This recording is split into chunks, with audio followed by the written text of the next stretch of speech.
आदरणीय सभापति महोदय और बंधुओं,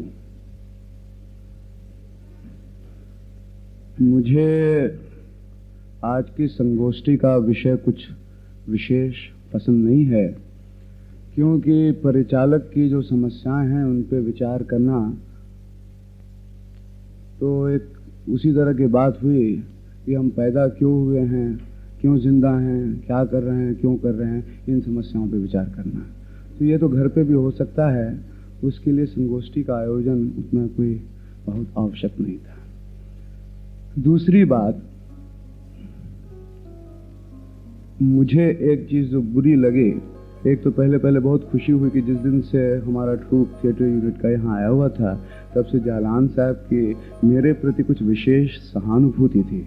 आज उनके बोलने के पश्चात मैं उनके सहानुभूति का अर्थ समझ सकता हूँ और उनको सहानुभूति के लिए धन्यवाद देता हूँ, किंतु फिर भी मैं कहूँगा कि अगर आपने परिचालक का बोझ अपने कंधों पर रखा है तो रोइए मत, जरा भी मत रोइए,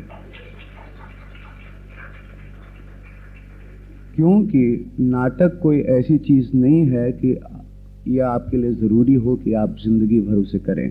मैं नाटक को कोई शाश्वत मूल्य नहीं मानता। मैं नहीं मानता कि नाटक के बगैर जिंदगी नहीं चल सकती।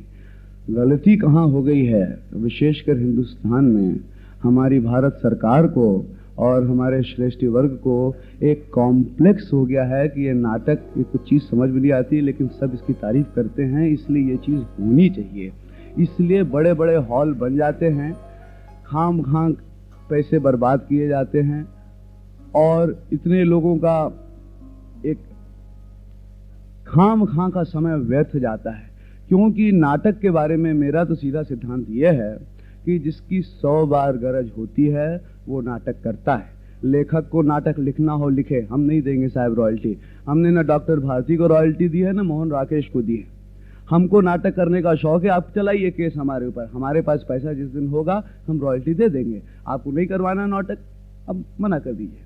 लेकिन उनको नाटक लिखने का शौक है, वो चाहते हैं उनका नाटक अच्छी तरह हो। हमें नाटक करने का शौक है, हम चाहते हैं कि अच्छे नाटक हम अच्छी तरह से करें, इसलिए हमको उसमें जितनी भी समस्याओं का सामना करना पड़ता है हम करते हैं।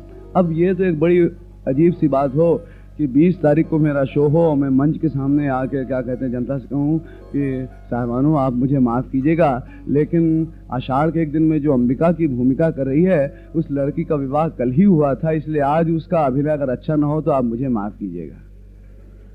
ये तो इस तरह की बहुत सारी समस्याएं हैं। आप तो अपनी समस्याओं का रोना रो रहे हैं, बम्बई की क्या कहते हैं कुछ हम आपके सामने समस्याएं रखें, जिसमें एक बड़ी बुरी बात है, लेकिन ये भी एक समस्या है जो कि परिचालक को देखना पड़ता है कि उसके हीरो और हीरोइन के बीच में जब तक प्ले चलता हो कोई इश्क न हो जाए, इसका भी ध्यान परिचालक को रखना पड़ता है। लेकिन मैं तो समझता हूं कि परिचालक की स्थिति युधिष्ठिर की जैसे होनी चाहिए, अकेले में बैठ के रोले कि मेरे ये सब बंधु जड़ हैं, दुर्विनीत हैं, जर्जर हैं, लेकिन पब्लिक में वो बात कहनी नहीं चाहिए।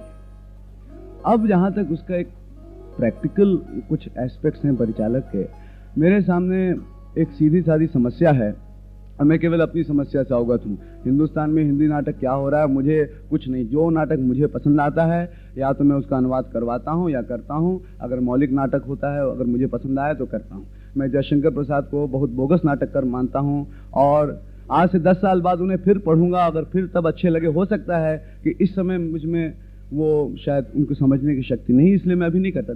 10 साल बाद मैं उन्हें फिर से पढ़ूंगा, क्योंकि एक क्लासिक्स उनको मान लिया गया है, इसलिए मैं उन्हें फिर से। लेकिन नाटक मैं अपने शौक के लिए करता हूँ, उससे मुझे एक मेरे जीवन में कुछ पूर्णता आती है, इसलिए मैं करता हूँ। लेकिन अगर मान लिया जाए कि नाटक केवल एक व्यक्ति के शौक की पूर्ति के लिए नहीं है, दूसरे लोगों का भी उसमें रंजन होता है और अगर उन्हें अवसर मिले तो ज़्यादा लोगों का रंजन हो सकता है, तो उसका एक सीधी सारी समस्या है जो कि कल रंगाचार्य जी ने उठाई थी कि नाटक के अधिक से अधिक प्रदर्शन होने की संभावनाएं रहनी चाहिए।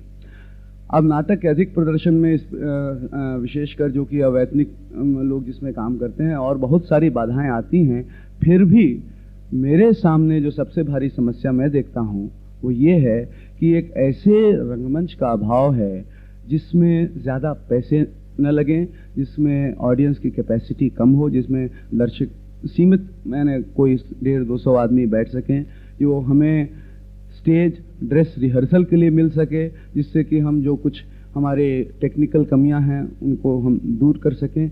इस तरह की एक सीधी सादी समस्या है।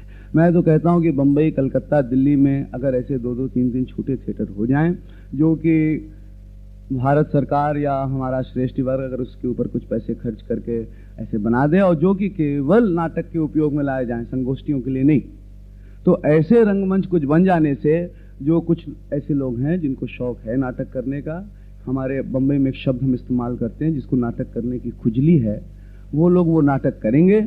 और विशेषकर और बाकी जितनी समस्याएं हैं वो से परिचालक को खुद अपने आप वहन करनी पड़ती है, क्योंकि हमारा तो ये भी अनुभव रहा है।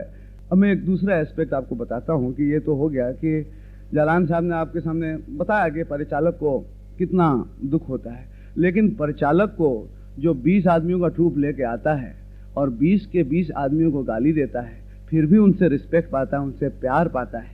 परिचालक को जब ऐसी हीरोइन मिलती है कि 10 दिन बचे हैं, अनामिका के लिए अंधा युग करना है, गांधारी का पता नहीं, लेकिन एक पके गले वाली गांधारी मिलती है, गला बैठा हुआ है, माँ की तबीयत खराब है, बच्चे की तबीयत खराब है, मराठी भाषी है, लेकिन नहीं, नाटक हो रहा है, होना चाहिए, इसलिए वो आके कलकत्ते में नाटक करती है। ये सुख भी तो परिचालक को ही मिलता है।